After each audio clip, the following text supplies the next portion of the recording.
Hey, everybody. Hey. Kayla Lords. John Brownstone. We're back. Yes, we are. I think we forgot how intros work. Yeah, kind of, sort of. We had a deer in the headlights moment of the camera that hopefully you won't see. Hopefully my editing skills have improved. You will not see that. Well, it might have been more you than me because I was like, too busy clicking buttons. I was like, what is my name? What do I do here? Well, I know who I am. Well, I vaguely know who I am. Hi, I'm John Brownstone. Pleased to meet you. Stop that, you're daddy. Anyway, Loving BDSM, Kayla Lords, John Brownstone, Loving BDSM, we're back. In all our glory. Wow, we suck at this. See, real professionals, we would re-record this. We're not going to do that. Hell no. If you can't love us at our craziest, then I can't help you. So, this week's episode has very few notes to follow. Yeah. Because it's based off of an incomplete conversation. Very incomplete conversation. That freaked me out. It did. It did. Basically, the premise of this... And I was the one that asked the question. I know. The basis of this entire episode, the entire premise, is that we took our own advice that we gave in episode, I think it's 113, from early 2018. And when I say we, I mean John Brownstone took our advice and ended 2018 and started 2019 by asking me, what would you like to do with our DS this year? How would you like it to grow? What would you like to change? What's been on your mind? What can we do together? Talk about a deer in the headlights moment. I froze. I had no response. She was doing her best Anna from Frozen impersonation. Yeah. And so after I realized that I had frozen, I kind of freaked the fuck out. And so I felt like, you know what? We need to work through this. Let's do it while we're recording it. And that's this week's episode. So we are going to reference what we talked about back in 2018 because I think the advice is still solid. And some of my thoughts and some of your thoughts, and who knows where we're going to go from here. And then maybe next week we'll have a real episode. Two things to note about this. We are considering turning this video where it's also the podcast into a live stream. So as we're recording the podcast audio to be released on Friday, we would actually be doing a live stream of this video at whatever time it ends up happening, usually on Thursday. If you have opinions about that, good or bad, please comment below and let us know if that works for you. I mean, even though we live stream it, it will still be then available for later viewing. Exactly. So if you can't watch it live, you're still going to be able to watch it. It's not that it's going to be live streamed and then poof, it's gone. It doesn't go away. It's there. It does mean that there will be no... Not that I do a lot of editing, but there will be almost no editing. It'll just be us in the raw, which I think that's kind of like what people like. So maybe that's okay. And then the other thing to know is, however long this conversation goes, we have a massive bonus section at the end because we were gone for 2 weeks. Yeah. And we got really cool stuff in the mail. We did. So if you're here more for the bonus section, just fast forward. And if you are not here for the bonus section, that's cool. We get it. You stop whenever you need to. We're fine. But we are back, and we are going to have probably a very rambly conversation now. Yeah. So I guess we should probably get into it. Yes, indeed. Yeah. So before we get into it, I don't have any major announcements. I do want to, because it's fun to do, it's fun for me to do, make some clarifications. We are not sponsored by Starbucks, although I would take that money in a heartbeat. And also you could pay me in free coffee, just saying. But we definitely have our Starbucks coffee in our Starbucks mugs. If you're watching on YouTube, then you will be able to see that. And we are not sponsored by one of our favorite shops, Kinky Cloth, but we are wearing their merch that we paid for. This was not sent free. I bought this because it made me happy. So I just, we're representing the things we love today. Just feel like there needs to be a disclosure, especially if you're watching. We're representing. We are representing it. If you're watching on YouTube, we are definitely representing. If you are listening, you can't see any of it, so why not go watch us on YouTube? Just saying. Anyway, go take a peek.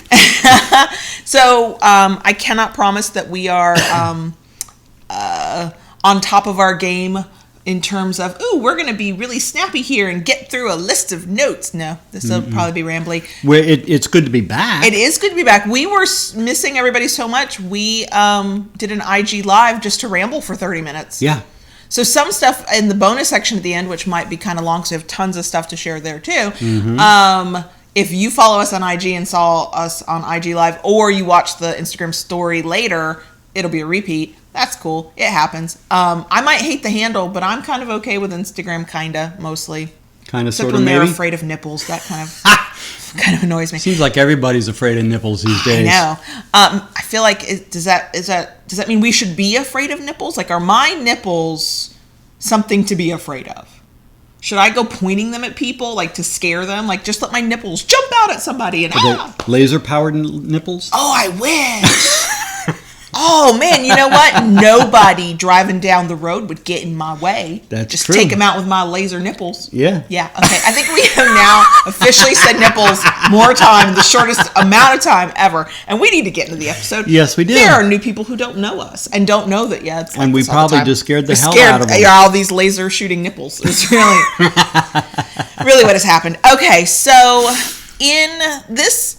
It's kind of a repeat, but it's not a repeat. It's another, like, really personal... It's a revisiting. It's a revisiting of a topic we've done. But we do that. We have some topics we do go over a lot in different ways. Right. When I sold this topic idea to you, I think I used the sex toy repeat we do every year. I was yes, like, it's going to be like that. It's not going to be like that, y'all. So in episode... And I have it down as 113, so I think that's the right one, but it'll be linked in the show notes. We talked about how at the beginning of a new year, when you're talking about your resolutions, I don't do resolutions, or you're talking about your new goals, I do goals. That's not a bad time to talk about your relationship. If you're in a relationship, and if you're not in a relationship, to think about who you are as your kinky self. Like, what do you want to learn? What do you want to do? What do you want to try? How are the state of things? If you are in a relationship, like, is this working, or does something need to change, or do you want to explore something? Like, there's all these conversations to have. And we talked about that in that episode, as even though that's something you can and should talk about all the time, or as needed, if it's not something you're doing regularly, when you're already thinking about the future at the beginning of the year, that's not a bad time to do it. Or at least to have sort of like a really big planned conversation and then talk about it in little ways throughout the year as you need to, as things come up. And I think that was a pretty good topic. I'm really glad we did that topic. Apparently, I promptly forgot that topic. Yeah. Because was it still 2018, or had we finally gotten into 2019? When this happened, when this moment we're about to talk about happened. I don't remember what day it was now. I think it was pre-2019. So it was still like right around maybe New Year's Eve, somewhere in there? Give or take, yeah. So somebody paid attention to that episode. His name is John Brownstone. Somebody's got to pay attention around here. Somebody else did not. And so you asked me a couple of questions. Would you like to tell everybody what you asked me? Yeah. I'll get it wrong. Well, I'm kind of improvising here at this point myself a little bit, but basically I asked her, I said, so going into the new year, what would you like to do different in our DS? Are there any things that you'd like to try, look into? Is there anything that you'd like to change? And the response he got was a deer in headlights. Basically crickets. Chirp, chirp, chirp. And not even the good kind of no, crickets not the that good listen crickets. to bonus sections. Exactly. Like literal crickets. I had nothing to say. No. And not because, and this is what ended up bothering me over the couple days after it, not because I thought, we're in a really good place. I'm really happy with what we're doing. If something comes up, that's great, but no, I'm good. No. Because I realized at that moment that while I have thought about our business, I've thought about our content, I've thought about our future plans, I've thought about all of the kinky fuckery things that John Brownstone can make. I have thought about selling our condo, renting a new house, buying a new house, going to London. I have thought about taxes. I have thought about paying off bills. I've thought about all kinds of things. You want to know what I have not thought about in easily? Did you think about gas prices? I probably did. Yeah. Because we were in South Mississippi and those prices were damn good. Under $2 a gallon. I'm just saying. I thought about everything. Literally everything in my life. I did not and had not and could not even tell you the last time I had seriously thought about the state of our DS relationship. Now, in my defense... And okay. As a maybe an accolade to you. All right. Our relationship is, one, really good. Yeah. Okay. Two, every time there's a problem, like we get disconnected. We've talked about that in past episodes. Or Right. we let vanilla life kind of get in the way. I say something or you say something. One of us goes, whoa, whoa, whoa, whoa, whoa. We need to take a step back. There's a problem here. Right. We need to figure this out. So it's not that I hadn't thought about it because I didn't care. Okay. When it mattered, when something really, like we were off, I was one of the first ones to go, whoa. Sometimes I make him mad because I'll notice something's wrong like 24 to 36 hours before he will. I do, yes. He's like, what the hell are you talking about? Nothing's wrong. And I'm like, something's wrong. And then a day later, he's like, I think something might be off. Yeah. And that's when I get to pull out my legitimate I told you so dance. There is no dance. It's all in my head because I'm not dancing for this camera. Somebody would want me to. I'm not. Anyway. So, although it still today, we are talking about this. We were recording on, I almost said June 10th. January 10th. Numbers of time. That's all hard. Timey-wimey. Even though we're now talking about it literally 10 days later, maybe a little longer, it still bothers me. Not because I think there's something wrong. I'm not in panic mode. There is nothing wrong because when something is wrong, we deal with it. Right. But it has not been one of my main points of focus. It has not been something, our relationship has not been something that I've been thinking about in an active, healthy way. Now, I don't think that it's healthy to obsess about your DS relationship to the point that you are thinking about it all the time and that's all you're thinking about. But I have seen in my own past experiences and watching plenty of other people that when you give your relationship zero thought, eventually that comes back to bite you in the ass. Like it really does. Like it's, well, no, you can bite me in the ass. That's a different. You know what? If you're biting me in the ass, then we don't have a problem in our DS relationship at all. Okay. All right. So I don't consider that a threat. I consider that a promise. Just saying. So yeah, it has bothered me that I have let very good things, very important things we both care about, things we both want, that I have let those things get in the way and take so much precedence that when confronted with the, hey, what do you want to do in our relationship? We're 10, 12 days later, I still don't even have an answer. Like, I think this wouldn't be a topic to talk about if I'd said, I haven't given it much thought, but give me a couple days and let's talk about this. Let me really digest this and process it. And we'll revisit it. Revisit it. Nope. No, it wasn't even that. I didn't even make that offer. I don't get to use this word a lot, but I like this word. I was flabbergasted. It's like, what are you asking me? What do you mean? What? So part of me is still not prepared to have the conversation, but I am prepared to think about the conversation. Okay, well, that's at least a step in the right direction. And of course, I'm willing to do it with microphones and a camera on us because I have no shame. And I guess I want to start with you because I have a lot of thoughts, and I tend towards the anxious side of things. I'm a worrier. I know that. So I know that part of my reaction could be a little oversized of just sort of that, some bad tapes of bad relationships and a little bit of anxiety of, oh my gosh, what does this mean? Some things don't always mean anything. They just are, and you just deal with them. But so let's get away from my neuroses for a minute. And let's get, your nice calm brain going there. So a couple things that I'm curious about. One, what were you expecting, if anything, as a response? And then how did you feel when you got the response, the non-response you got? Okay. Repeat the first part of the question again. Yeah, okay. What did you expect a type of response at all? Was there anything you were sort of expecting to happen when you asked this question? Okay. Yes and no. All right. I was hoping that, I would get a response of, well, now that you mention it, there have been a few things I've been thinking about. But Was I surprised by the response? Not entirely. Because part of the reason I asked the question I'm not looking real good here right now. is because we kind of reached a point that, you were so focused on everything, and had been just as guilty too. Well, we've got a lot going on, Okay. as every relationship does, as every life does.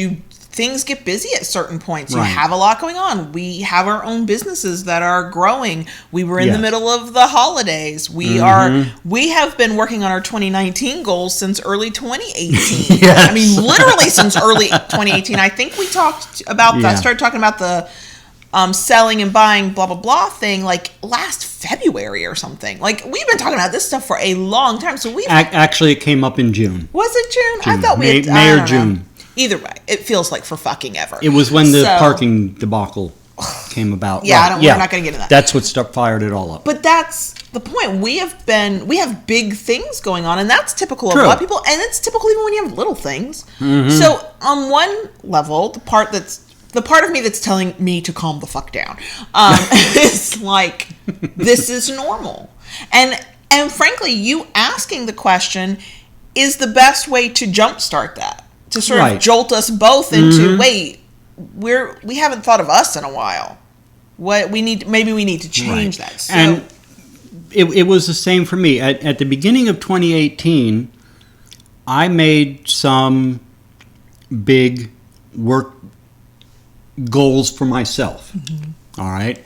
And I stuck to them. you did a really good job. I stuck to them, and towards the end of the year, as I sat down, I looked at the list. I had a Google Doc that I had created of all the different goals that I was looking to doing. And as I sat there and looked at them and I was crossing stuff off, I realized, wow, I got all this done. I achieved all this. From creating the website to doing new and different shows, and Making new products, different things. And I achieved all that. At no small cost. True.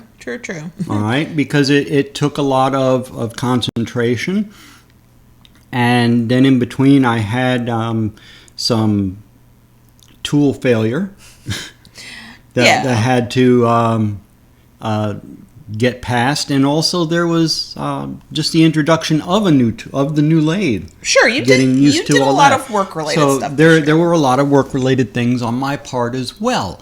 So I realized that even myself, I was part of that.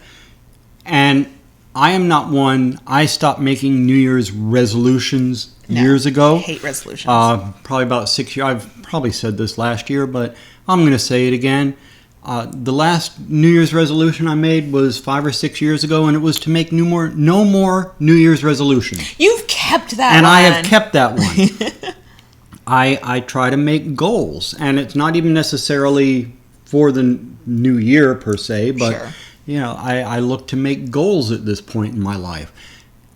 And that's kind of what I was thinking, because yes, we both, for our own reasons, kind of slacked. I mean, our protocols and rules have always been there. And they're part of our everyday life. Right. So they can kind of go on autopilot. I'm more cognizant of when it doesn't happen. I am certainly aware of, like, over the Christmas holidays, I got sick again, for anybody counting, 3 times, 6 weeks. Yes. Yeah, not fun. Anyway, and it wasn't as bad as the time before, or even the time before that, but it wasn't great. And so there were things I couldn't necessarily do, and that's when I notice if something's like wrong, because we've just upset the apple cart there. That's my routine. That's what I do. That is my very clear tether to my submission. And I like the fact that most of my submission, when it's not, because I am a sexual submissive, but not all of my submission is about sex. We just aren't even having as much sex as we'd like to. That could be a whole other episode. And we're working on that too.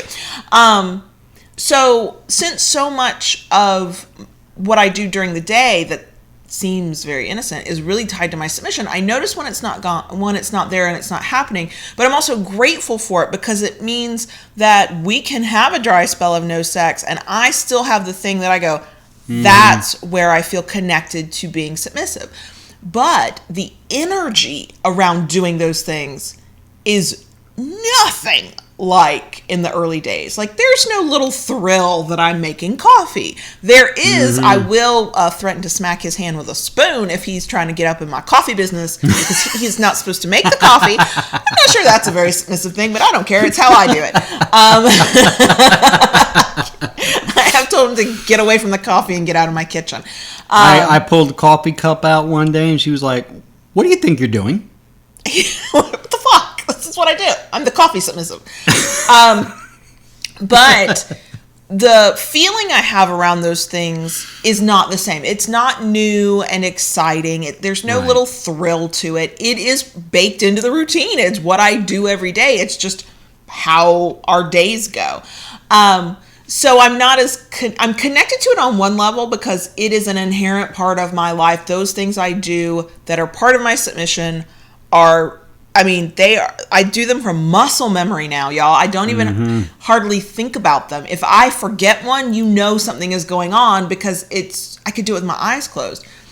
But it also means that I don't feel it the same way as I once did. Like, when I go in to make coffee, I'm not thinking, ooh, I'm making coffee for my daddy. No, I'm thinking, okay, I gotta make his coffee, and then I can have some coffee, and then I'm gonna go do this other thing over here, and it's just a part of what I do. So you see it as, time to make the coffee. I'm not gonna lie to you. Yeah, there are some days that is what happens. Not every day. Like, when I have seen you, and I know what he's doing. I'm over in the corner. Y'all can't see it if you're watching YouTube, but I'm literally just a few feet away in a corner in this living room, working. And so I know what he's thinking. Okay, I'll just go make my own coffee. It'll save her some time. I won't have to interrupt her. It'll be fine. Right. Well, I know the sound of the specific, because yes, there's a specific cup. The specific cup being set down on the counter. I know what it means when the refrigerator opens after I hear the sound of that cup. Okay, like, I know. And I'm like a meerkat. I'm like, whoop, what? What are you doing? And I have told him to back the fuck away from that coffee cup and let me do my job. And I did not appreciate not being able to do my thing. Somewhere out there, somebody is going, oh my God, is she really a submissive? Yes. Just a submissive with very strong opinions on shit. But you know what? I'm going to admit something right here in front of everybody. Oh, gosh. Sometimes pulling out that cup and opening that refrigerator door is much more effective than saying, baby girl, can you make me a cup of coffee? Oh, my God. Oh, my God. You're good. You're so good. I get played and I don't even know I'm getting played. And you know what? You know what? I'm not even mad about that. Like, I am in awe. I am impressed.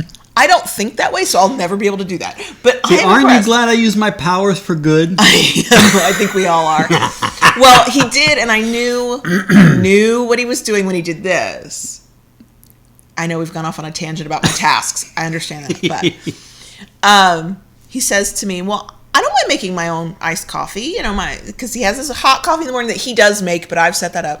That's part of my routine. And then later in the morning, sometimes mid-morning, sometimes not until the afternoon, I make a nice coffee for him. And he says, I don't, mind making it, but it never tastes as good as when you do it. I knew I was being played there, but I let him play me because I was like, you damn straight it doesn't taste as good because you're not doing it right. Just let me do my shit. And it is in those moments... And I think that there are a lot of submissives out there who might be able to relate to this. It is in those moments where I am claiming ownership of my task, like that's my shit to do, don't fucking touch it, that I feel both my submissive self, because I'm like, that's the thing I do for you. You don't get to do that thing, I do that thing. But I also feel very empowered because on one hand, there is... this is a thing I do for you. That is my job. That is my task. This is part of the routine. Don't fuck with it. And at the other end, there is, I am in control of this. This is my job. This is a thing that is mine to do, back the fuck off. It's a nice feeling because those of us who are submissive do tend to find a lot of good in our submission, and feeling empowered is one of those things. But I have a controlling nature, which is why I enjoy submitting. It's like the one time I can let go of that controlling nature. But when the controlling nature is in charge, back the fuck off, let me do my shit. And in those moments, I do feel it. I do feel us and who we are. And part of it, and I will be very honest here as well. All right. Because when are we anything other than that? But I still, after all this time, I'm very comfortable with our relationship. It is what it is. It has progressed naturally. We are who we are with each other. The way we present on a podcast or a video, that is how we are. What you see is what you get, pretty much. We are very aware of being watched, but this is how we are. And yet, when I read the thoughts or the experiences of other submissives, some in shorter term haven't been in relationships as long as we have, and some who've been in their DS much longer than we have, I sometimes do feel like maybe I'm not that I'm a bad submissive, I don't feel that, but that I am somehow not submissive enough. Because and maybe it's because we don't play, maybe it's because we did lose focus on who we are in DS. Not daddy, baby, girl, not John Brownstone, Kayla Lords, but dominant submissive.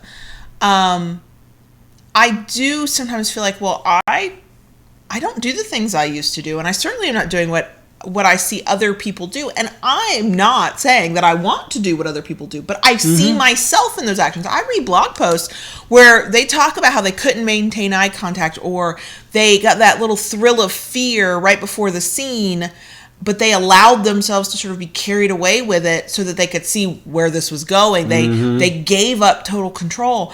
And there are a lot of moments, especially in our more intimate moments, where I don't behave that way anymore. I used to be able to get very caught up in the power exchange, and John Brownstone is clearly in charge, and I am not, and I am small, and I am not less than, but there is something in my submission that likes that feeling of less than. Like, this is the towering figure who's got all the control, and I'm this little piece of clay down here to be molded. Whatever's about to happen, he's gonna make it happen, and I'm going with it.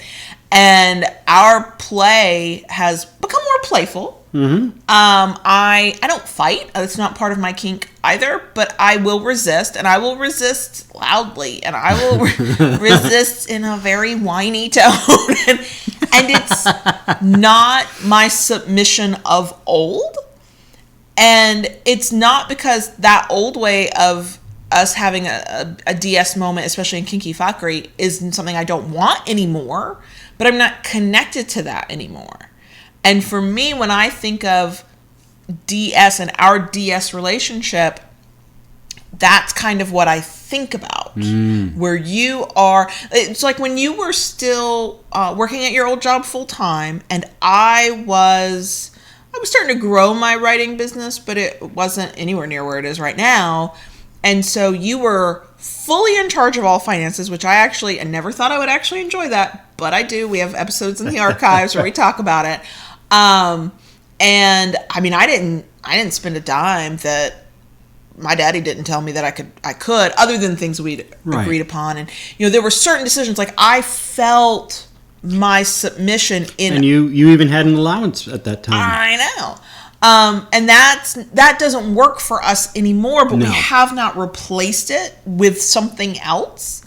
And so I don't necessarily feel connected to certain parts of the DS side of us. And I do, when I do what we all do, of that sort of mental comparison of, oh, look at them, I like what they're doing over there as DS, isn't that cool? And I look at myself and I go, I would have done that. 2 years ago, I'd have done that. 2 years, I'd have been all over that, whatever that is. And now what I notice is the lack of. Does that make sense? Yeah. I mean, this is very rambly. I get that. And so it does make it hard to focus on, like, what do I want us to do? Fuck if I know. I'd like us to have more sex. Quite frankly, if I'm answering that question from New Year's Eve, I would like more kinky sex. Except we are both exhausted, so when the hell am I going to pencil that in? I don't even want to think about that.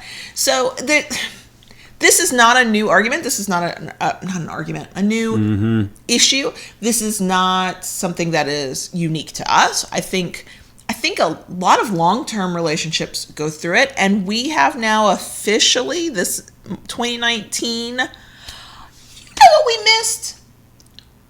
Our Christmas Eve anniversary. Yeah. See how unconnected we are to our DS? Holy shit, December 23rd is the first time I emailed you. Yes. And that's what started it all. December 23rd, 2012. That's where it all began. That's where it all began. And that means that we are officially at a 7-year mark. Now, obviously, like that first year and certainly the first 18 months we were a long distance, that was a different part of our relationship. And we've been officially together, living together in the same space 4.5 years. June will be 5 years. Yep. But I think that happens to relationships. I think that is normal. That is a kinky thing, a vanilla thing, a DS thing. It doesn't matter the flavor. It's about what you do about it. It's about how you handle it. If you handle it at all, I think for some people, they will tell themselves it's easier to keep ignoring that. And the reason it was so serious to me was because I know from experience that if you ignore that realization that there's an important part of your relationship, doesn't matter what it is, power exchange, something, that you're not connected to it and you want to be, and you ignore that and you go, this will sort itself out. I don't have to think about this. It's not that important. You'll let that go so long that you can't fix it, or that it is even harder to fix it. And that's the thing I don't want to have happen. Right. I don't want us to get to a point where we're happy together because we love one another and we get each other and we have this closeness, but that we can't reconnect to, like, when you try and go big D on me, I just look at you and go, what are you doing over there? Like that would be soul crushing to me. To be so disconnected to, I think I'm always connected to the fact that I am submissive. It is part of my identity, and I identify very strongly in that way. But if I can't identify as you're submissive, and if I can't identify our relationship as, when you get that tone, I have the reaction is different every time, but a specific kind of submissive reaction, then that's going to be a problem. You know, Gotcha. Like that's where it would really bother me. If we came to the mutual conclusion or decision that the power exchange is unnecessary and we don't want that anymore and it doesn't matter, that's one thing. But to let it sort of die on the vine and not deal with it, and then look back and go, well, that was a nice part of our lives. Where did it go? You know, because it's not that I want it to go anywhere. It's that we have not done the hard work, not strenuous, but kind of the labor of, our life is really different than the way it used to be. Right. And how does the rest of this fit in? And where do we go from here? I would say, to get back to what actually started this. So I've done all my lecturing, so take from all that whatever lessons you can. But I did kind of want to try to have the conversation too. Sure. About what do we want to do? Because I think hopefully there's some value for people listening about how this conversation can go. And also, some of y'all are like me and you're just nosy and you want to know. And I'm okay with that. So I would say that going forward in 2019 and beyond, a couple of things. One, I'd like to have more sex. I'd like to have more kinky sex. We have gotten into a very comfortable pattern with sex. And I like how we have sex. Right. But, sometimes it would be nice to have the kind of sex that you're exhausted from. And you wake up the next morning and go, oh my God, I'm sore. I would really like to have that. We already have the plan of more kinky fuckery. We're going to take advantage of our local club. Right. Their daytime hours once a month. Yes. Like that's To me, that's a standing date. You remind me of what the day is, or I put it in my calendar or whatever, and I need to that's check an that appointment. for this month. Like, that's going to happen. That is no different than my hair appointment or whatever other appointment. Right, that's because set. we enjoyed that when we went in October. It was absolutely fantastic. You know, we pushed kids out the door at school and already had the car packed, and off we went. And then we connect on so many levels, because we connected on the kinky level. We had the kinky fuckery. Then when we sat on the aftercare couch and cuddled, which was and I was in such a like soft place there. Oh God, I felt so good. And then I went and had a big ass steak, and man, I was a very happy girl. Yeah, we went out and had breakfast, and it was so good. Yeah, it was a nice time, and we were really calm and peaceful with each other, and in life in general. So but we have talked about that. We know that, right? I think, and I don't know what this means, and this is where I like being a submissive. I don't have to know what this means. That's his job. I do want to get back to that place of when you use a tone, or when we are in certain situations that I know clearly who is in charge. Like, there's a part of me, and I have never separated it between my baby girl self and my submissive self, so I don't know if there's a difference. Maybe it's all one and the same. But there was a time when he would use a tone, and not only did I go all soft and gushy on the inside and also on the outside, I felt my place. Like my eyes tilted down, my head tilted a certain way, like my whole demeanor, physically and mentally, just shifted into, he is above me. He is in control of this moment. I am small and soft, and I'm submissive, and what does he want? And I live to please. Like, it's, for me, the way I always describe it is that I just feel smaller, but I don't want anybody to think that I mean less than, just less in control and powerful. I feel that lack of power, and it's consensual, and I like it, and I love it. The problem I have noticed, because you have tried that multiple times over the past several months, and here's what happens. Two things happen. One, I get defiant. Very much so. It's been a thing my whole life. No. I get defiant because I'm not in the same mental space. So when he comes at me with that tone, that's not where I'm at. I hadn't been there, can't get there, don't even know how to get back to that place. So what I kind of come at him like, excuse me? Yeah, I don't feel very submissive in those moments. Yeah. And then the other times that it has happened is usually when I think he thinks I've done something wrong. He hasn't said I've done anything wrong. It's a perception I'm having. And so what happens is he gets dumb voice, and my brain goes, oh my God, you're in trouble. And I am working on this in therapy. We do not have time to go into this in this episode, but I've got issues with that date back, a good 35 years. I'm only 39. Anyway, so I have a very visceral reaction when I think I am in trouble. When I think that the person I admire and respect and want to please, and there are a lot of people in my life that fall under some of that, when I think they're going to have a negative reaction to me, or that they are having a negative reaction to me, I have a very specific response. And as an adult, instead of just immediately cowering like I would have as a child, I come back and I get angry because I don't want to feel that way. And it makes me feel powerless in a way I don't want to feel. And so there's probably a lot of working on tone and working on headspace and working on signals. And I don't know if I've ever said this in a podcast or if I've written it in blog posts, but I know I've talked about this because this is not new for me.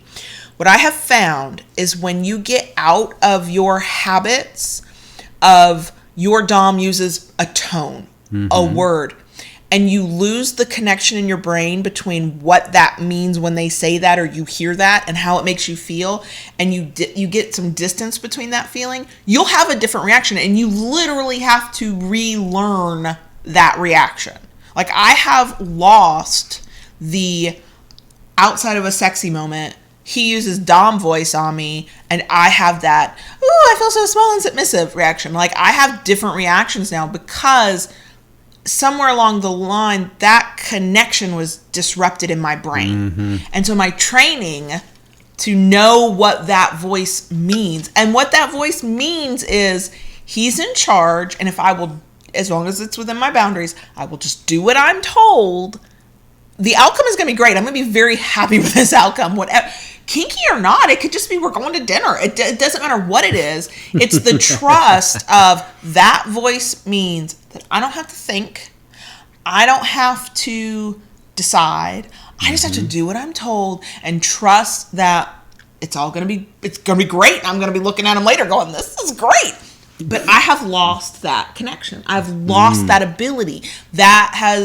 It's like a muscle. It's like working out. If you don't train it, if you don't keep it up, if you don't maintain it, you will lose all of it. And you have to start almost from scratch again. And I think that's where we are. Now, another thing that came to mind, I know I'm doing a lot of talking. Isn't this fun? Another thing that did come to mind when we were talking about how you used to be in charge financially. Right.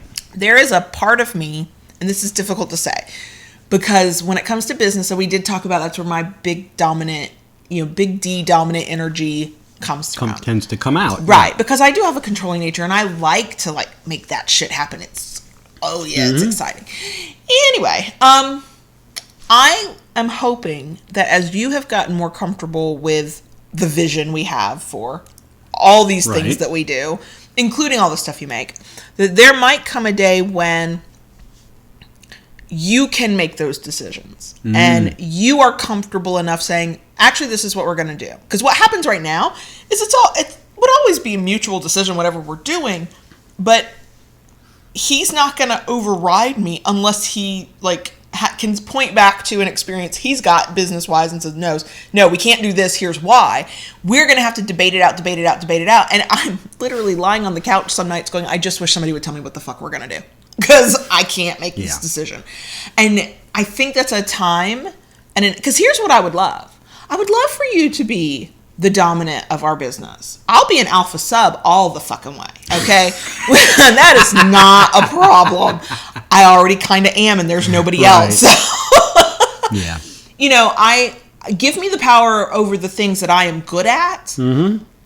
But would I be okay? And will it happen in 2019? I'm not even going to ask for that. That's a time thing. That's a when he's ready and he feels comfortable with where it's been happening more and more. It has. We have finally, for a while, especially after I was first home, we were kind of, I don't want to say butting heads because that's not really quite the right term. But we kind of were. But we kind of were. We were clashing. Over who's doing what and how things get done. Yep. And who's in charge of what? Who controls what? Yeah. Right. And what has happened, which now has worked out quite better, is we have learned that we do things that play to our strengths. Right. Absolutely. Which has made everybody happier. Right. And so let me clarify for anybody out there listening, because I think business does tend to scare people in DS relationships because you have to be careful, who's in charge of your business. One, if John Brownstone started taking over the higher level business decisions, the ones where we are at an impasse and we're like, what do we do? I don't know, right? It would be, one, because he's comfortable with it. And the reason, and this proves what kind of person he is and what kind of dominant he is, he's not comfortable with it yet. So he has not done that. This has been my thing that I did, that he came along for the ride, and now it's becoming our thing, and it will still be our thing.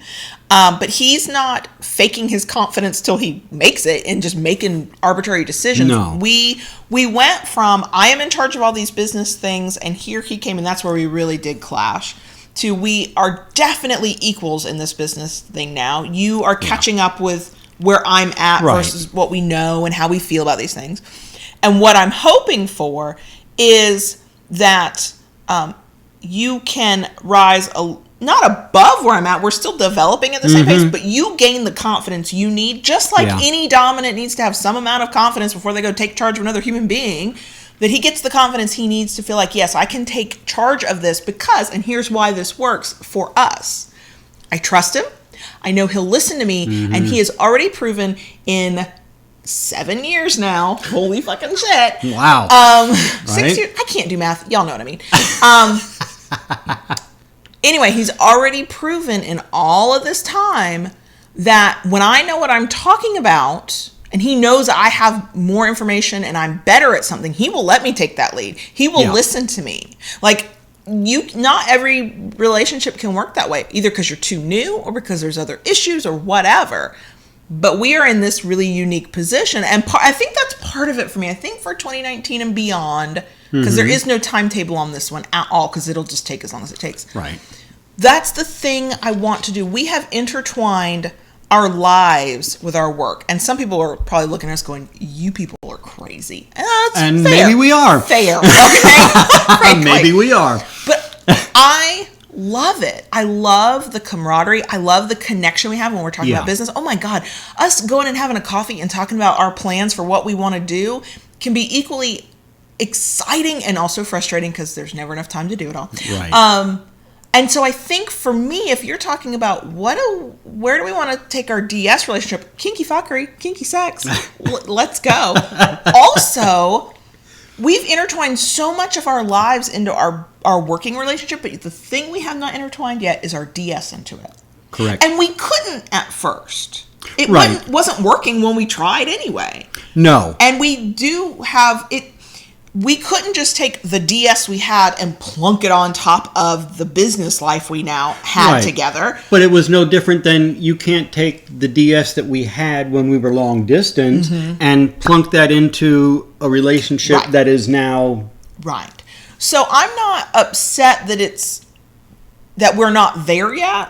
I'm not upset at all that we haven't figured this out. I'm actually feeling pretty good that, like, in actually sitting down and talking about it, thanks y'all, that in my mind, that is what I want. That's where I want us to get to. Yeah. And we could not have made that happen 2 years ago in 2016. We couldn't have even made it happen last year because the work we do is a journey because there are no rule books for this. When you have your own e-commerce store and you have your own websites with content and you have the things we do, there's, especially in the world of sex, there's no rule book. You just kind of have to figure it out as you go. And I've been working on it longer than you'd been working on it. Correct. And now I'm getting to show you what I know and we're getting to learn stuff together. For all of you that have been with us from the beginning, and I say us, but from the very beginning, it was Kayla who came up with the idea for the podcast. And she would go off and hide in the closet with her laptop. Just anybody who's listened to those episodes knows that was definitely a laptop. Yes.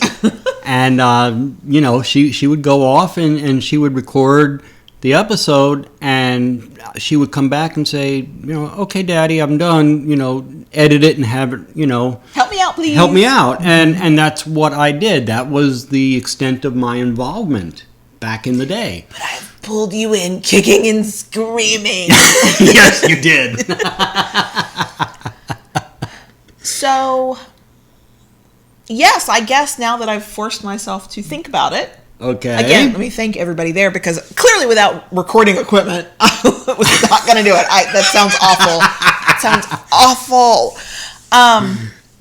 I feel like I do know what I want from us. How do you feel about what I want from us? For us, I like it. Could you be the big D in our? Not right now. I know it's a time thing, but do you feel like there could be a time when you could be the big D of our business life? Yes. Oh, I just got like a nice warm feeling. Oh, that's my new kink. There we go. That's my new kink right there. John Brownstone as my boss. Yes. Yeah. And actually, no, we would still be business partners. Yes. But you know what it is? Because I do trust your judgment. You don't make rash decisions. You are very deliberate. You get your information. You listen to other people. I know you would say, the things you're good at, please just go do because I can't do those things, No. Just like I'm not going to come out to the garage and start chopping wood. It's not going to happen. I have always said this, and I will say it again. I have always viewed DS as almost being a working relationship. Sure. All right. A dominant is a leader. Mm-hmm. All right. When you are in a work situation as a manager, a good manager leads their people. Right. They don't manage them. They lead them. They don't manage them. Mm-hmm. They lead them. Mm-hmm. They inspire them. They make them want to be motivated. Right. All right. Rather than somebody who just barks orders. Do this. Do it now. Do it because I said so. Right. All right. Right. That does not go. No, and that will not, by the way. That does not go over well. That the gets negotiations have started. No, that won't work. That's some hard limit right there. But you know what? You understand what I'm saying. So, yes, it was different when I had a job, mm-hmm. and I came home at the end of the day. I turned off the job and mm-hmm. became... And I turned off the job. Right. Because you were home. Because there was a clear delineation. Yes. And I think we talked about this last year. We've talked about it several times. Mm-hmm. What we've been trying to figure out is a clear delineation. And here's the reality. That doesn't work. No. Because if an order comes in, and this happened the other day, if an order comes in at 9 o'clock at night, we're talking about the order. We have not... Work doesn't get turned off when it's your life. You have to make it work so you can still breathe. Last night at 9:30 was the first time all day, and really 2 days, we'd had a chance to just talk about business stuff. Stuff in general, but it ended up being mostly business. Well, that's when we talked about it. I was laying on the couch in my bathrobe, feeling all comfy and cozy, and let's have a little business meeting. And showing some sexy leg out from under that bathrobe. I'm loving my bathrobe. Thank you, Daddy. So we know that not all of this relates to your life. Mostly, I want, because y'all have told us that you were okay with this. So I was like, they said they were okay with it. I wanted to show you what it's like for us. Mm-hmm. I wanted to disabuse anybody of the idea that we are somehow the ideal or perfect DS relationship, that we are rocking the kinky fuckery all the time, or that we are always like hyper into our power exchange. No. I feel like we did maybe accomplish something for ourselves. You know, it's a very selfish moment, but yes. Okay, I have a thought, and I just wanted to... I know, I'm trying to swallow back my response so you can get your thought out. Okay. Thinking about all this, what we have been doing over, especially the last 2 years. Mm-hmm. All right. You mentioned how we have incorporated and entwined a good portion of our lives with the exception of our DS. Mm-hmm. And I think that hearing you say it that way made me realize that we have, over the past 7 years, incorporated many different facets of our lives. And especially over the last 2 years, we have incorporated, especially over the last couple years, those portions gradually. Mm-hmm. If we had tried to incorporate them all at once. Oh my gosh, it would have crashed and burned. Yes. And that is another, if you can take anything from this, take that. The changes you seek to make in your relationship, most of the time are going to be gradual. Your ideal relationship with your partner, probably going to be gradual. Mm-hmm. Right before we went on vacation, I think, maybe it was right after, I might have answered it while we were on vacation, I got an email from somebody who, they were laying out the things going on in their relationship. And they were talking about, well, we want to do this, and we want to do that, and we've tried this, and they had this whole laundry list of things. Yeah. But their frustration, rightly so, was we can't seem to maintain it. Well, I was like, well, could you slow down and back up and do one thing? Get really good at that one thing? Right. Some people are really good. They can take on 10 things and just soak it up and they can move on. But not everybody's like that. And if you feel overwhelmed to the point that you cannot maintain what you're doing in your DS, it doesn't mean the DS power exchange is broken. It means you might have just overwhelmed the system. You're trying to do too much at one time.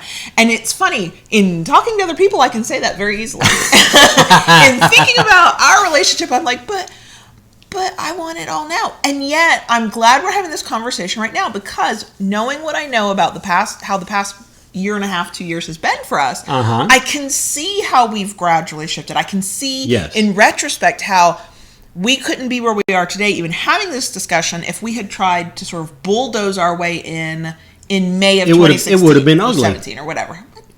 When did you... Numbers are hard. 17. 2017. So it wouldn't have worked. We might have ended up fighting or rethinking things, or we would have just taken a different path. Yeah. And so by sort of letting things happen, and again, it goes back to what I said at the beginning of this conversation. It helps that I was never so disconnected from our DS. I didn't know what the hell was going on. Right. It was because I did speak up when there were problems, and we did deal with problems as they occurred. Correct.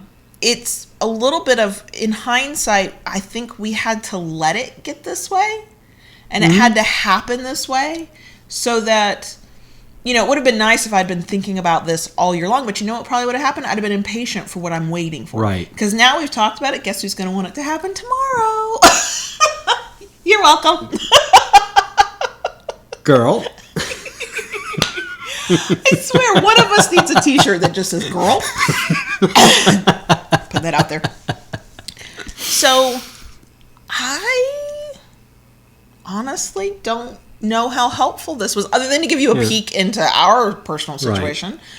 Right. Well, it was helpful to me. I feel great. It was helpful to me because at least I know you were considering my questions. I know, and that is...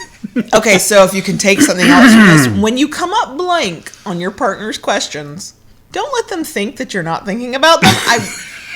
And part of it was I was sick. I do, as much as I love going to visit family, I get stressed out at my mom's house. I always do. I mean, I was like ready to go home by the day we finally left. I actually, you wanted to stay an extra day. I was like, can we go home a day early than that? I need to get home.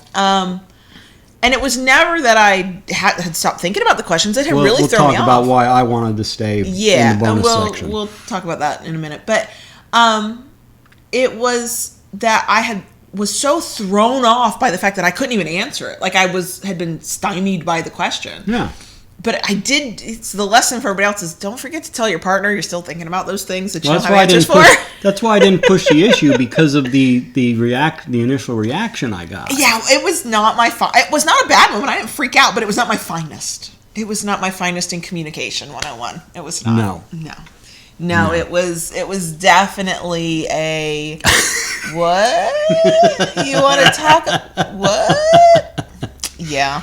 So here we go. Right. We've talked about it. We've talked about it for a long time, longer than I thought we would. See? So I think there's not much more to say about this. Part of it is it's just going to happen, and there's a little bit of it's going to happen naturally. Right. Being the dom of the business is the part that'll probably happen more naturally. The other things we talked about, he has got pen and paper, so I think he's been taking notes.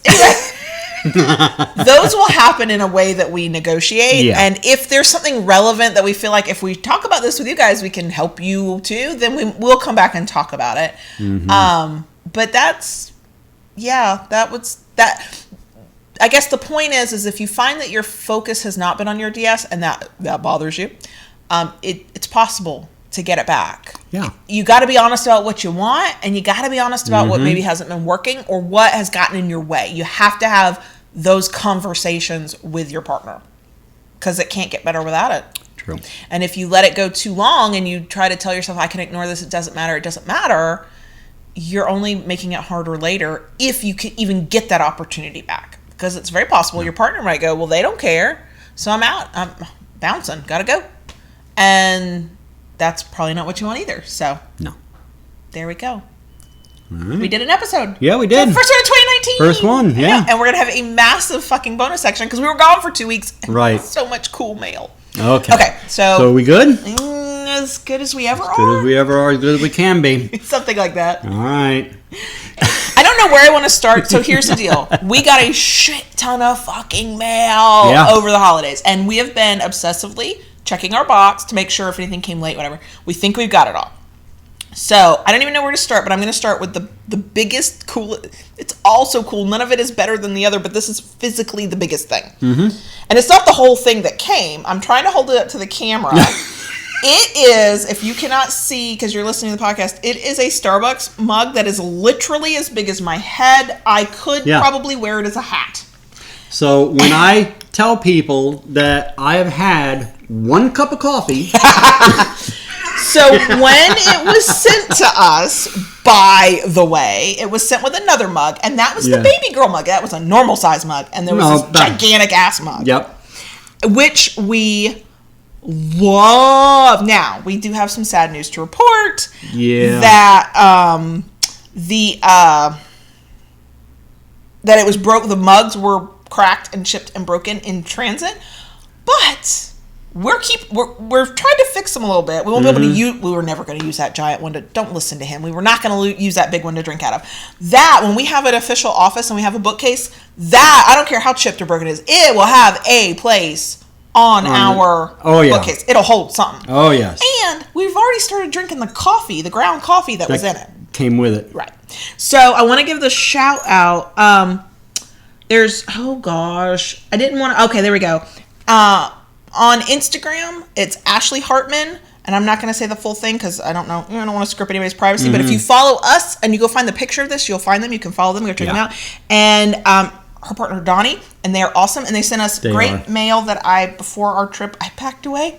I'm sorry, but I showed you the mug. Okay, the mug. The mug shot. The mug shot. And this is funny. We're talking about the Starbucks mug that we love and the Starbucks coffee, and thanking our wonderful friends for sending it, and I got an email from Starbucks because of course I did. So there's a lot of stuff I want to. This was literally wrapped as Christmas presents when they came in. Yes, from our friend on Instagram at @whoisbillyjean. Mm-hmm. I'm not going to go into the details because 1, I don't know them, and 2, it's not my business. But I do know that they have not been well. Right. So if you are friends with them on Instagram at @whoisbillyjean, go check on them. And if you're not, go send them some good vibes. Mm-hmm. So I'm going to show this one first. Yes. I put this on Instagram. They go by Kitten. Yeah. Yeah. Yes. It is, I don't know how well you can see it on YouTube. It is a drawing that they drew themselves of a mermaid wearing glasses who is also curvy, and I fucking love it. And the caption at the bottom says, all bodies are good bodies. If you are listening on the podcast, you have to go to Instagram to see it or to YouTube. I'm just saying. Mm-hmm. And I got a pen that will go on my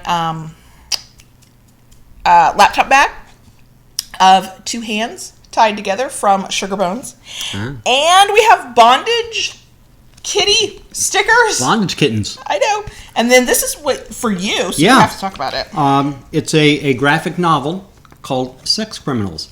And he has been thumbing through that thing and thumbing through that thing. I love graphic novels. I've been reading some online, as a matter of fact, and she had mentioned Elven porn, if I recall. Yeah. Elven porn. It's good. Apparently. But when I had mentioned that, she brought this up, and I went online to check it out. I did find it, and it looked interesting. And then she went and sent me the first edition, the number 1. So awesome. Thank you. And it's cool. Oh my gosh, I haven't had a cool. chance to sit down and read the whole thing. I'm shooting for this weekend to really sit down and... When there are no children around. Yeah, exactly. Okay, so the next goodie we got, a lovely letter and a Utah magnet. From, on Twitter, it's Dom_Venom and Lindsay Knott 399. Lindsay Knott 399 is also a blogger. Damn good blogger. She participates in Masturbation Monday. That's where I get to read her stuff. Very, very good stuff. So they sent us a lovely, lovely note. Mm-hmm. And I always feel weird reading these because I feel like I'm saying nice things about myself, and I'm not good with that. But this was very, very simple, or very, very sweet. Okay. Words are hard, apparently. John and Kayla, we wanted to extend a big thank you in a creative way. Utah. Mm-hmm. We are currently unable to engage in our DS relationship the way we would like to. Feel you on that, sister. But listening to the podcast, reading your blogs, and following up Following you and others on social media has given us a secret outlet to be part of this kinky underground world, even if we can't physically do it ourselves. The information and resources you provide are invaluable. We have listened and learned so much from you that we almost feel like you are close friends, even if you don't really know who we are. Yes, but maybe one day we will. Thank you for making us feel like we are part of a much bigger community than the small conservative one surrounding us. Raised in Bible Belt. Feel you there, sister, and you are welcome, and that is what we want. We want people to feel like they're part of our community, because to us you are. Whether you send us stuff in the mail or not, if you are listening or watching or engaging with us in some way online, you are part of our community, and that is exactly how we want you to feel. So yeah, Dom_Venom on Twitter, or Lindsay Knott, and that's KNOTT Knott 399 on Twitter. I will try to remember to shout them out on Twitter, so if you, after you listen to the episode, you can actually go find them, because her blog is fucking amazing. Okay, so we got other mail. I want to show if any addresses. We got mail. Yep. So, and somewhere in our stack that I think I filed away from before Christmas because we were going away was a postcard from our friend Elliot Henry, who is also a sex blogger. The Secret Life of Elliot and All That Jizz. He writes good stories, shares his masturbation, and actually takes decent looking dick pics. Consensual, because you gotta go to his website to see it. So he was in our filed away stack, but he did send us that. So we got from Baby Frog, we got a postcard from Little Rock, Arkansas. Greetings from Arkansas. Enjoy your podcast so much. Wishing you both much success in 2019 and hope to run into you at an event in the future. Happy New Year, Baby Frog. Happy New Year to you, too. Happy New Year. And yes, we would love to be able to actually attend some damn events. And then we got a beautiful Christmas card with 2 bunnies on it. And this, do I have the envelope? Where did it come from? I will not say the name, but it came from New York. Let's see. It says, hi, Kayla and John Brownstone. Remembering you at Christmas and wishing you the best in the new year. Yes, I remember that she had stopped receiving our email somehow, and then they sort of started back up. She says, I love your writing and appreciate both of you very much. Happy holidays, Kingsters. Well, we love you very much. Yes. Thank you. And there was this, I'm not going to read it because we're already running long, but there's this really sweet insert with sort of the story, sharing the same silence. It was actually very moving and touching. So thank you. I did get that. And have you read it yet? No. I read it. He'll read it later. Okay, then we got a Christmas card. It was freaking hilarious. It is Santa in his underwear. Honey, have you seen my phone?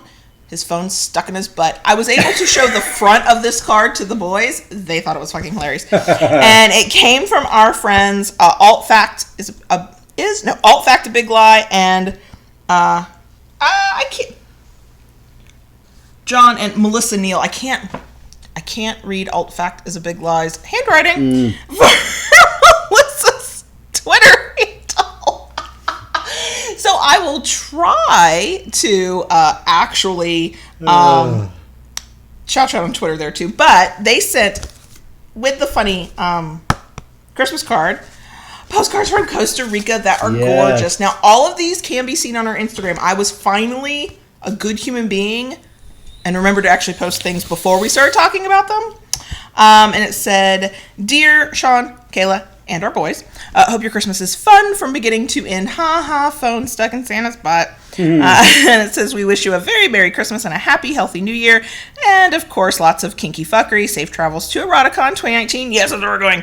And a smooth transition to your new home. Love ya. Well, we love you guys, too, but y'all already knew that because we chat all the time.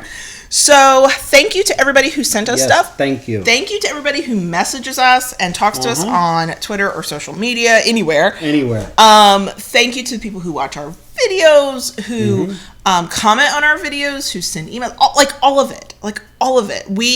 Our cup definitely ran over this holiday season. All of these lovely, lovely things. It was just amazing. The outpouring we got from everybody. I know. And this isn't really all of it. It's what we basically returned home to because I was really efficient before we left on vacation and put all the rest away. Yes. But wait, you wanted me to put things away. I can't keep up. So that's what we came home to, and it was wonderful. And it certainly makes continuing to keep going even when things are rough or when we're tired. It makes it easier when we know you guys are out there listening and caring about what the hell's going on. So is it time to talk about our time away? Okay, not yet. Okay. There's something I want to talk about before we go into that. I'll try to make it as quick as possible. You're better at that than I am. What kind of segue into this, because talking about the letters and the cards and community.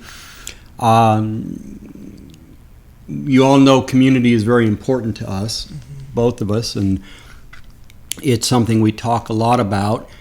And with the demise of Tumblr, which we talked about a couple episodes back, and a lot of people being left homeless, us included, right, so to speak, digitally, socially from that aspect, because that was a community in and of itself on many levels.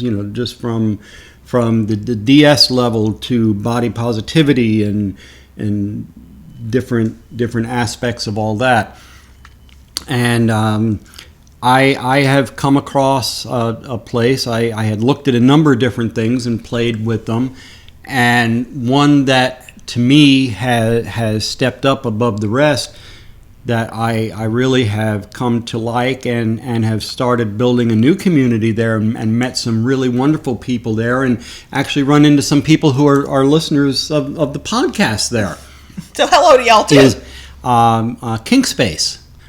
Which the URL is kinkspace.net? Yes. Yes. I'm there too, but I'm not as active as you are. Yeah. And I am enjoying the format, the way people can interact with each other. I have created a loving BDSM group there, and also a loving BDSM page.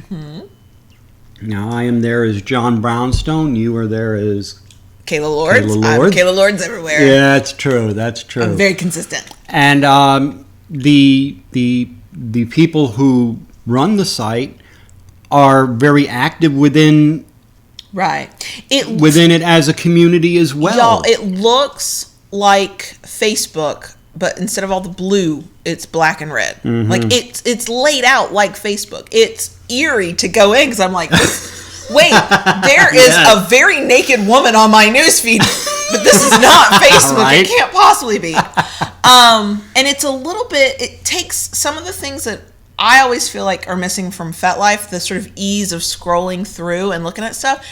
And it gives you some of the things you like about Facebook, where you can be open and you can share pictures and you can talk to people, but it gives you the news feed good part of Facebook. So FetLife is good for the groups and for the, for a lot of stuff. That's not me knocking FetLife, but you can now make those conversations a lot more social. Yes. If you're looking for the social aspect, if you like I didn't have a problem with Facebook, other than that they're afraid of nipples and they're awful with privacy, and there are a lot of issues with Facebook. But I liked the format. It was very easy. They've designed it well. Well, that's the thing I didn't like about FetLife. I was missing that with FetLife. When I go on FetLife, I'm like, this is too hard for me personally to navigate. So though I don't go on as often as you do, when I do go on, it's kind of cool. It's an easy scroll. You can see what people are saying. You get your comments. You get your likes. You get hashtags. It's like Facebook. So far, from what I can tell, without all the fucking drama. So that's nice too. Right. So, if you have been displaced from Tumblr and you're still looking for a home, I would recommend kinkspace.net. It's a really good place, a decent community, and I'm liking it a lot. And we may talk about it more in an upcoming episode, like at the top, especially to sort of promote our group and our page there. So if you check it out and you go, oh, this looks cool, then that's a place you'll mostly interact with John Brownstone, because I'm just not there very often. But it is a place as well that where you're allowed to be who you are and share the sexy things and the things on your, like, you can be your kinky self. And what I hated about Facebook is I couldn't have my Kayla Lords identity there. They took it from me because I couldn't prove it was a real name. Yeah. And I don't have my DBA, doing business as, under that name, which I need to fix. I know, I feel real. You're real. But so I couldn't have the connections that for all the problems that there are on Facebook, it is good for connection, and I couldn't have it. And on Kink Space, it gives you that feeling, and it can just be your BDSM identity. You don't, nobody's going to come take your profile away from you because you can't prove you don't have it. Doesn't say that name on a driver's license. So I really like that too. Yep. So yeah. And yeah, we'll probably talk about that more going forward. Right. But yeah, that is a thing that you really did explore over the past several weeks. Yes. And it's now part of your morning routine. Part of my daily routine now. Yeah, it's kind of worked its way in. I've, I played gone to several different sites that had been recommended at the time, and people have kind of scattered. Gone to different things to find what works for them. Myself, I'm very happy with Kink Space. Oh, there you go. And the community that is there. So, if you're looking for a space or want another way to connect and don't want to have to worry about outing your vanilla identity, you can try it. Yep. Okay. So, I don't want to go too much into our time off. I got sick. I slept my way through the holiday, and I wanted to come home a day earlier than you did. Yes. That is my experience. It was not awful. It was not. I was not miserable. We did do as somebody called it car shibari. Yes. We tied a mattress to to the top of the roof of the car. So we talked about many times, if you listen to the bonus sections, that we were staying in the cottage, the little extra apartment thing that my family has on their property, away from the main house. Well, it has it's a 1-bedroom, 1-bath. The bed is the worst possible mattress I've ever slept on in my life. God. I mean, it would have us waking up almost in tears every morning. We would want to go home early because we were not sleeping anymore. It was awful. You think they planned it that way? That's why they were upset about it? My stepfather, maybe so. Maybe so. My mother, no. My mother would do anything she could to keep us all there even longer. My stepfather, yeah, he might have. So anyway, we found ourselves in a really good position this Christmas, and I said, we're replacing that mattress, not with a great one. I'm not getting a, memory foam, something, sleep number. Basic mattress, but anything we get will be better than this thing. Better than what it was. Because that thing was easily 20 years old. Oh, God, I could feel the springs. It was awful. So there was craziness trying to get the mattress, and we got the wrong size, and then we got the right size, and it was just insanity. And it ended with us standing in the mattress store parking lot, tying the mattress to the top of my car, and then driving it home in rush hour traffic in a place. Everybody complains about how people drive. We complain about how people drive right outside our front door. There's a special kind of hell in this specific part of South Mississippi where they do not care. They don't care about lines on the road. They don't care about the color of the light. They don't care about what direction you're driving. They have no fucks to give. None. And they really, funnily enough, don't care when they see a vehicle with a mattress to the top of it. And I was like, you know what? They're going to be really pissed when this mattress goes sliding onto their fucking car. But we got it home. Yeah. And had some of the best sleep we've ever had. Oh. That ended up making the trip, even though I was sick, even though we got one night of kinky fuckery out, and it was good kinky fuckery. Yeah. You got a couple of pictures from that. My ass was so red. It was glorious. That was our only night for the whole week because I got sick. Like the next day, I was stuffy and a sore throat and tired and just, She woke up. It was awful. And so there went our kinky fuckery dreams. But it was not an awful trip. It was just an exhausting trip. We did together I got a manicure. We both got pedicures. Yeah. We're very cute right now. I'm already looking forward to my next mani-pedi. I've gotten him to this was your third pedicure? Yeah. I'm working on him getting a manicure. I'm not painting his nails unless he's into it, but just trying it. Having somebody rub your hands on, file your nails on, it's good. It's luxurious. It's luxurious. Yeah, okay. You were skeptical of the pedicure. I was. And his first pedicure, this is months ago, he goes, my feet feel so tingly. I was like, that's what happens when there's no longer dead skin on it. That's fresh skin getting oxygen for the first time. That's what it feels like. And now he's hooked. Yeah. So I am. I got mermaid-themed fingernails. That made me very happy. Yeah. So that was a good highlight. We ended up going to a hole-in-the-wall nail salon that the Google review said, this looks like a hole in the wall. They are so nice in there. And they were. And that was correct. And they were. It looked like like, oh my God, are we going to get mugged outside this place? And we get in, and we got the 3 kids, like the 19, 20-year-olds, and all 3 of us worked on us. It was a family business. Yeah. But the kids worked on us, and they're talking, and their mom is across the way working on somebody else. And I did not ask where they were from, so I don't know what language she was speaking, but she was saying something, and they looked at us and went, please ignore our mom. She's like this all the time. I'm like, yeah. I said, honey, your mama's running a business. I know that voice. That's the big dominant energy right there. Mm-hmm. Yeah. That is her dominant energy coming out, because she's got bills to pay and kids to raise, and she's got a business to fucking run. I went, she can say whatever she wants to. Yep. I think she liked me after that. So we did, I mean, and we tried to document it on social media.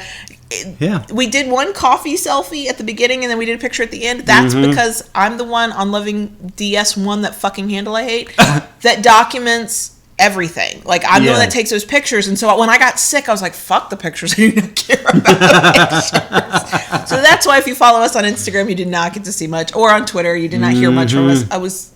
Did not feel good. But so you were why you wanted to stay a day longer than I wanted to stay. We came home on the day I wanted to come home, because basically he felt really sorry for me. I was so sick.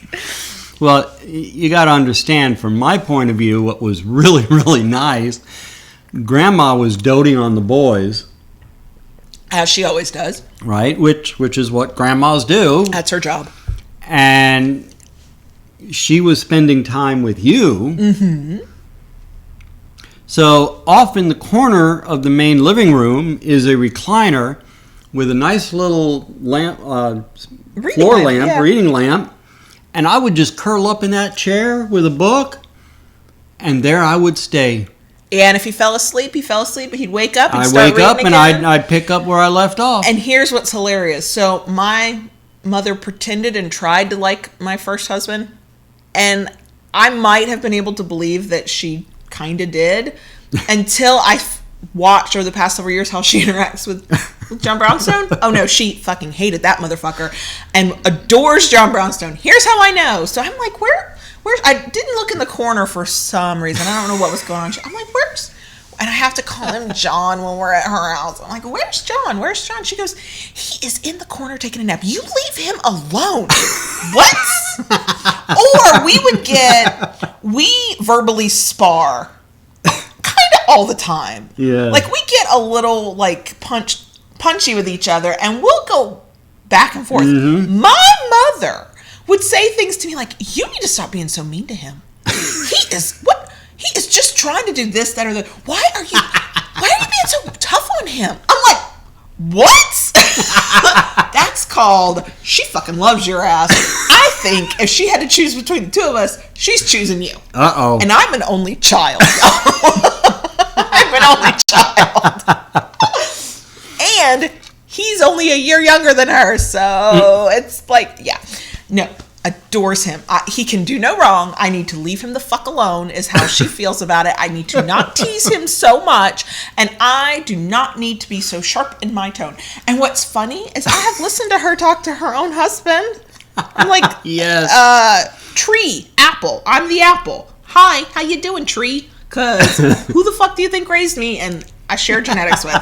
Don't even talk to me. I got that from you. So it was a good trip. It was nice to be home, though. It was funny, the day we came home or the day after we got home, I immediately felt like I'd gone through a whole week of being sick, and the day we were home, I was like, oh, I feel good now. I can go run a marathon now. I'm not gonna, but I could.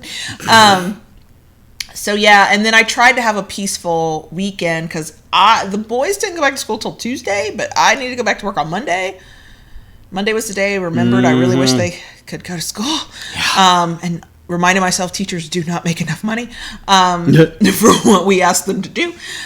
So yeah, it was good. It was we had a good Christmas. Yeah. I have a bright purple bathrobe now. It makes me very happy. You got more coffee than is probably healthy. I feel like we should do, like on YouTube, we should just do videos of us drinking coffee and talking about something. And we might, quite frankly. Because he's got so much fucking coffee. Yeah, love it. Yeah, like from family. Like not just the coffee y'all send us, which totally makes sense. Coffee is our love language. Mm-hmm. You get us. You got 12 days of coffee thing for my aunt and uncle. I Yeah. gave you coffee. Uh-huh. Did my mom didn't give you coffee? My mom gave you barbecue stuff, Right. because she knows your other love language, barbecue Smoker. meat. Yeah. So yeah, I mean, it was a good time off. I felt ready to be back. I felt ready to be here with you guys. So much so we did do that IG live, and we do want to do more of that this year. I'm not willing to commit to like a schedule because that overwhelms me. Because if I say we're going to do an IG live every Monday night, right, or something, I'm just throwing that I out think there. they need to be kind of spontaneous. I think so too. Because the reason is, what'll happen is there will come a week where that whatever day that is, that arbitrary day, is a crazy day for me. And when we can't get to it, either I will push myself to a breaking point to make sure it happens, or if we can't do it, then I will feel like I have let somebody down. Yeah. And I don't want to do that. I would love to get to a point in life where we're like, yeah, we do this on this day over here, we do that on that day over there. We're just not, that's just not how we work yet. But we are doing stuff like that. For Patreon, if you're one of our kinky patrons, we are going to try and do some of the tools they have for live stuff. But that will be really chit-chatty stuff. I do not like the idea of keeping all educational material behind a paid wall unless it's like a course or something. I want most of the information we share to be easily accessible. We both agree with that. Oh, yeah. I do have an idea, not a concrete one, about audio courses, since we do podcasting so much and we're really comfortable talking to you guys. Because we have had requests for online courses to help people learn new skills. And I'm like, oh God, you have to do this, you have to do that. And I was like, wait, I could do an audio, just record. People listen to it in their phone or, online or whatever. So yeah, we got stuff going on. As always. And we're going to, my professional goal, because that makes sense, for 2019 is just to keep doing what we've been doing, but do it really fucking well. Yeah. That's just get goal. Really good at it, so that you guys, maybe not every topic hits you the same way. It's not always going to be relevant to you, but it's done in such a way that it's helpful in general, and that you are entertained and you enjoy it. And we have our community here, and I love our kinky community, the Loving BDSM kinky community. So, and however you connect with us, video, audio, Twitter, FetLife, Kink Space, Instagram, you're all a part of it in whatever way you're reaching out and we're talking back and all that stuff. So I think that's all I have.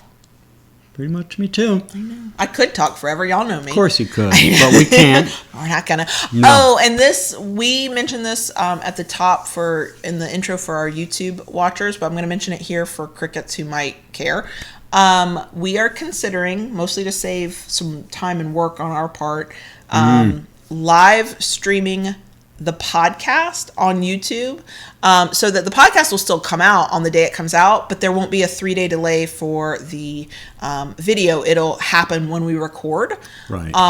And then it'll be accessible to watch later if people can't attend the live stream. That's fine. So I just kind of want to let you know that's on our radar. There's a good chance if we do it, it'll be as early as next week. Right. So if you do you're picking between do I want to do YouTube or do I want to watch the podcast? That may be an option very soon.